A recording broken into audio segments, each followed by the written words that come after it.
England का तकब्बुर तोड़ने के बाद पाकिस्तानी क्रिकेट टीम ने ऑस्ट्रेलिया का तकब्बुर तोड़ दिया।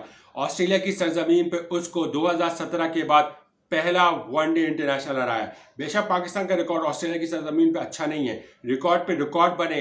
हारिस रऊफ का बेहतरीन किरदार रहा। हारिस रऊफ ने ऑस्ट्रेलियन बैटिंग लाइनअप को तबाह बर्बाद करके रख दिया। शुरू में शाहिद अफरीदी ने और जो उनके ओपनिंग स्टैंड का वो तबाह किया, 2 विकेटें वहां से उड़ाई। उसके बाद हसनैन, नसीम शाह थोड़े से एक्सपेंसिव थे, लेकिन हारिस ने आके जिस तरह की तबाहकुन बॉलिंग की है और बदतरीन शिकस्त दिए, 164 के लोएस्ट स्कोर पे ऑस्ट्रेलिया को हरा दिया। दूसरा क्रेडिट जाएगा साइम अयूब को, जिसने 9 विकेटें यानी कि पाकिस्तान 9 विकेटों से जीता। 82 रन की उसने इनिंग के लिए 4 छक्के 4 चौके जड़ दिए। साइम अयूब से मेरे बहुत से इख्तिलाफात हैं कि वो उस पर मैं अगली वीडियो बनाऊंगा, लेकिन जिस तरह की साइम अयूब ने बैटिंग की और जिस तरह के स्टार्क को उसने छक्के मारे, वो तारीख में लिखे जाएंगे। क्योंकि मिचेल स्टार्क जैसे बंदे को ऑस्ट्रेलिया की सरजमीन पे छक्के मारना आसान काम नहीं है। और साइम अयूब अभी यंगस्टर है, उसने जिस तरह की अटैकिंग क्रिकेट खेली है, बेशक 47 पर उसका कैच ड्रॉप किया था जैम्पा ने, लेकिन वेल डिजर्व इनिंग के लिए पाकिस्तान 9 विकेटों से बदतरीन शिकस्त दी है ऑस्ट्रेलिया को। ऑस्ट्रेलिया का तकब्बुर इस बुनियाद पर टूटा कि ऑस्ट्रेलिया समझ रहा था कि ये वाला वनडे इंटरनेशनल ऑस्ट्रेलिया पाकिस्तान को इजीली मात देगा, और तीसरे वनडे के लिए उन्होंने जो अपने 5 प्लेयर्स को ड्रॉप किया था for the border Gavaskar series के लिए, वो अब खटाई में पड़ गया है। उन्होंने कहा था Pat Cummins, Hazlewood, Mitchell Starc, लेगो शोए और स्मिथ जो है वो नहीं खेलेंगे 5वें वनडे और यंगस्टर को खिलाएंगे। ऑस्ट्रेलिया का तकब्बुर इस लेवल पे था कि वो ये समझ बैठा था कि दूसरा वनडे पाकिस्तान को हरा के वो सीरीज जीत जाएगा, तो तीसरे में अगर हार भी जाता है तो उसको मैटर नहीं पड़ता। लेकिन अब क्या ऑस्ट्रेलिया अपनी वो जो ऐलान की हुई स्क्वाड है फॉर द थर्ड वनडे उसको बदलेगा? क्या पैट कमिंस ऑस्ट्रेलिया की कप्तानी करेंगे दोबारा से? क्या हेजलवुड, क्या मिचेल स्टार्क बॉलिंग करेंगे? ये सबसे बड़ा सवाल है, क्योंकि हेजलवुड के होते हुए बॉलिंग लाइनअप वीक नजर आ रही है। स्टार्क बहुत मार खाए, लेगो शोए ना खेल पा रहे हैं, स्मिथ नहीं खेल पा रहे हैं, मैक्सवेल की परफॉर्मेंस बेकार है। फास्ट बॉलिंग अटैक में जिस तरह की बॉलिंग हारिस ने की है, 5 विकेटें। देखिए हारिस का कमबैक बहुत अच्छा, हारिस एक रन मशीन बने हुए थे अरसे से, लेकिन जिस तरह की उसने पेस के साथ आज बॉलिंग की और लेंथ जिस तरह उसने रखी है, ऑस्ट्रेलियन बैटर्स पूरे हिल के नजर आए आपको।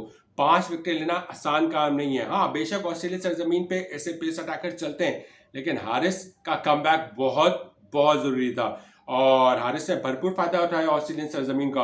और 164 का टारगेट कोई बड़ा टारगेट था नहीं, और लोएस्ट टारगेट था, तो ईजिली साइम अयूब और अब्दुल्ला शफीक ने अच्छी पार्टनरशिप लगाई और पाकिस्तान को बहुत आसानी 100 रन की पार्टनरशिप लगी इन दोनों की, बहुत आसानी ऑस्ट्रेलिया को मारा है।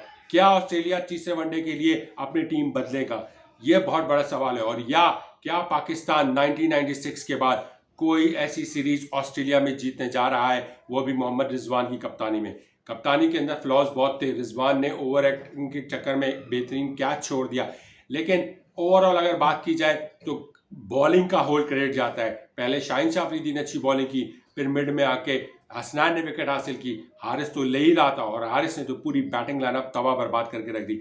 क्रेडिट रिजवान को कतई नहीं बनता। अगर कोई ये कह रहा है कि रिजवान की अच्छी कप्तानी थी, ऐसा कुछ नहीं है। अगर कोई और भी कप्तान होता और यही पेस अटैक होता तो डेफिनेटली यही हाल होना था, चाहे कोई भी कप्तान होता। सो रिजवान को क्रेडिट किसी सूरत नहीं बनता इस बारे में, क्योंकि रिजवान डिजर्व करता ही नहीं है पाकिस्तान क्रिकेट टीम की कप्तानी, क्योंकि वो उसके बारे में जितना हमने मीडिया में पढ़ा है कि वो भी उसी रेस का हिस्सा है जिस रेस में शाहिन शाह अफरीदी, बाबर आजम शामिल था कप्तानी की रेस में। सो ऐसे लोगों को तो टीम का हिस्सा दूर रखिए, लेकिन टीम की कप्तानी देना पाकिस्तान के लिए नुकसान है, जो कि आगे चल के पता चल जाएगा। लेकिन इस आज का जो क्रेडिट है वो टोटली जाएगा हारिस रऊफ को, क्योंकि अगर हारिस रऊफ इस तरह की बॉलिंग ना करता तो शायद इतना लो स्कोरिंग मैच होता ही नहीं, लो स्कोरिंग टारगेट ना मिलता। और जब लो स्कोरिंग टारगेट ना मिलता तो अंडर प्रेशर तो हमारे ओपनर्स कभी खेली ही नहीं है। वो जब भी रिलैक्स होकर खेलें, अंडर प्रेशर जब भी आए हैं पाकिस्तान टीम, यानी कि प्रेशर से बुनियाद ये कि जब भी हाई स्कोरिंग गेम हुआ या बोर्ड पे 200-250 का स्कोर लगा है, तो कभी भी हमारे ओपनर्स, चाहे साइम अयूब हो जाए चाहे अब्दुल्ला शफीक हो जाए, अगर आप इनकी इनिंग्स उठा के देख लें, कभी इन्होंने वैसी इनिंग नहीं खेली है। यानी पाकिस्तान ने बहुत अच्छी कामयाबी हासिल की है, दिल खुश हो रहा है और वक्त, हालात, जज्बात बदल रहे हैं। पाकिस्तान ने इंग्लैंड को अपने मुल्क में बुला के उनका तकब्बुर तोड़ा, बेसबॉल को जबरदस्त किया। अब ऑस्ट्रेलिया में जाके ऑस्ट्रेलिया को बहुत बड़ा मैच हराया उन्होंने।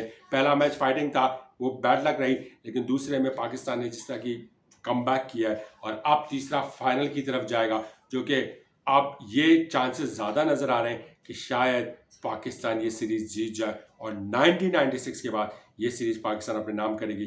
क्रेडिट जाएगा हारिस रऊफ को, जितनी तारीफ की जाए कम होगी हारिस रऊफ की, जितनी तारीफ की जाए साइम अयूब की कम होगी।